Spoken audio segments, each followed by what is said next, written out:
Assalamualaikum warahmatullahi wabarakatuh. Perkenalkan, saya Dagni Putri. Saya izin presentasikan hasil kerja praktik yang saya lakukan, yaitu berjudul Analisis Lingkungan Kerja dengan Metode Ergonomic Checklist di PT Solusi Bank Indonesia Tbk Pabrik Cilacap. Untuk latar belakangnya yaitu terdapat aspek pada lingkungan kerja di area operasional transport dan urban inventory yang masih rawan dan berisiko, sehingga dapat mengakibatkan kecelakaan kerja dan perlu upaya preventif untuk meningkatkan keselamatan para pekerja.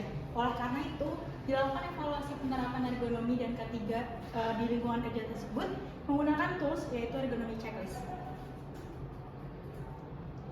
Untuk rumusan masalah, yaitu mengenai penerapan ergonomi dan K3 pada operasional transport dan urban inventory di PT Solusi Bank Indonesia Cilacap, karena masih terdapat aspek lingkungan kerja yang rawan dan beresiko.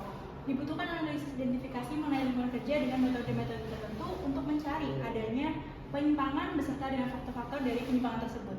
Selain itu juga perlu memberikan rekomendasi perbaikan pada lingkungan kerja yang beresiko agar dapat mengurangi dampak dari potensi bahaya yang telah diidentifikasi. Next. Nah, untuk tujuan penelitian itu ada dua, yaitu yang pertama mengidentifikasi dan menganalisis 132 aspek potensi bahaya lingkungan kerja di PT SBI Cilacap pada area operasional transport dan urban inventory menggunakan metode ergonomic checklist. Lalu yang kedua itu memberikan rekomendasi perbaikan pada aspek yang dinilai masih kurang baik. Nah, ini sedikit company profile dari PT SBI Cilacap yang merupakan bagian dari Semen Indonesia Group, yaitu salah satu BUMN. Nah, SBI ini memiliki komitmen untuk menjadi perusahaan yang terdepan dalam kinerja terbaik untuk industri bahan bangunan di Indonesia. Lalu, SBI itu memiliki 4 pabrik yang beroperasi di Lombok, Aceh, Narogong, Jawa Barat, Cilacap, Jawa Tengah, dan Tuban, Jawa Timur. Next. Ini untuk metode penelitiannya. Jadi yang pertama dimulai dari perumusan masalah, kemudian lanjut ke penentuan tujuan penelitian, ada studi literatur bersama studi lapangan, kemudian dilanjutkan dengan pengumpulan data, pengolahan data, dilanjutkan pembahasan dan analisis, serta yang terakhir yaitu pengambilan kesimpulan dan saran.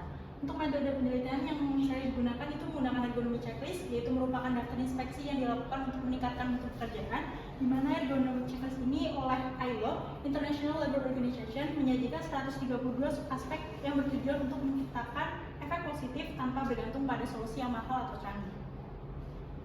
Untuk hasil dan bahasa, berikutnya ada ini merupakan tabel rekapitulasi hasil ergonomic checklist.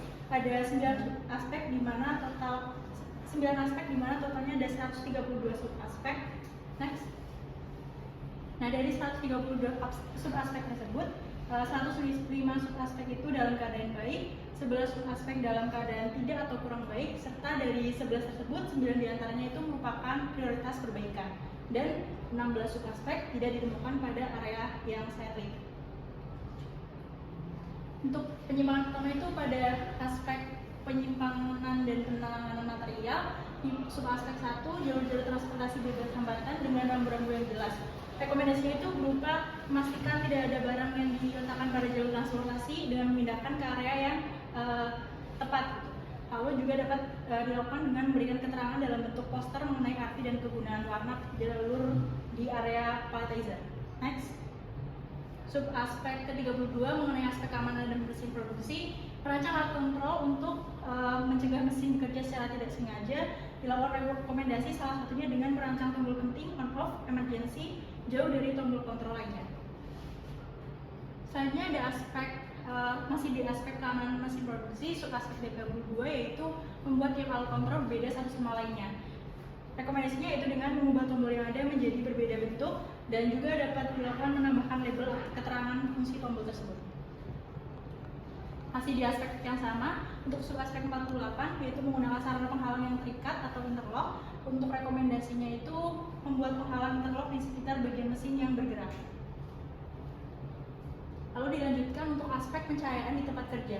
Subaspek 64 yaitu meningkatkan pemanfaatan cahaya alami di siang hari dan menyediakan pemandangan luar tempat kerja. Untuk rekomendasinya itu menyingkirkan penghalang yang menghalangi pintu masuk, kemudian juga dapat melakukan perluasan ukuran jendela, dan yang terakhir itu memasang skylight dengan bahan yang semi transparan. Lalu subaspek 68 menyediakan penerangan yang mencukupi bagi para pekerja. Untuk rekomendasinya itu berupa penyediaan cahaya yang cukup dengan pertimbangan sifat dari tugas yang dilakukan. Dapat dilihat kalau di sini tuh gelap. Jadi berdasarkan data pemantauan kesehatan lingkungan kerja per Oktober 2022 pencahayaan di IKA itu masih di bawah 50 lux, sehingga perlu penambahan pencahayaan. Next, sub aspek ke-72 yaitu membersihkan jendela dan merawat sumber-sumber pencahayaan. Untuk rekomendasinya salah satunya itu dengan melakukan pembersihan jendela dan juga ada juga mengganti bola lampu yang telah rusak. Untuk aspek ruangan kerja, sub aspek ke-79 itu meningkatkan fungsi dan perawatan sistem ventilasi. Rekomendasi yang dapat diberikan itu memelihara sistem ventilasi dengan menunjuk individu atau kelompok pekerja agar menjadi tanggung jawab mereka secara rutin. Lalu sub aspek yang terakhir yaitu sub aspek ke-80 itu menjaga area kerja tetap tertata dan tidak ada barang yang tidak diinginkan sehingga dapat meningkatkan kenyamanan dan efisiensi dari pekerja. Rekomendasinya itu menyingkirkan barang-barang yang tidak perlu, melatih pekerja agar dapat menerapkan sistem housekeeping, kemudian meninjau tempat kerja dari waktu ke waktu secara rutin. Terakhir, kesimpulan.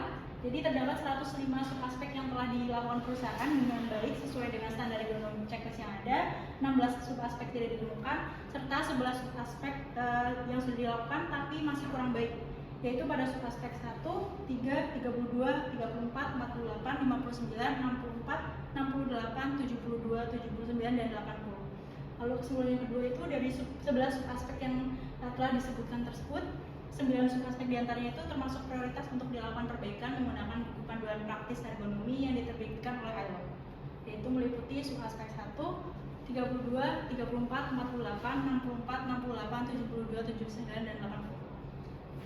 Sekian presentasi dari saya, kurang lebihnya mohon maaf.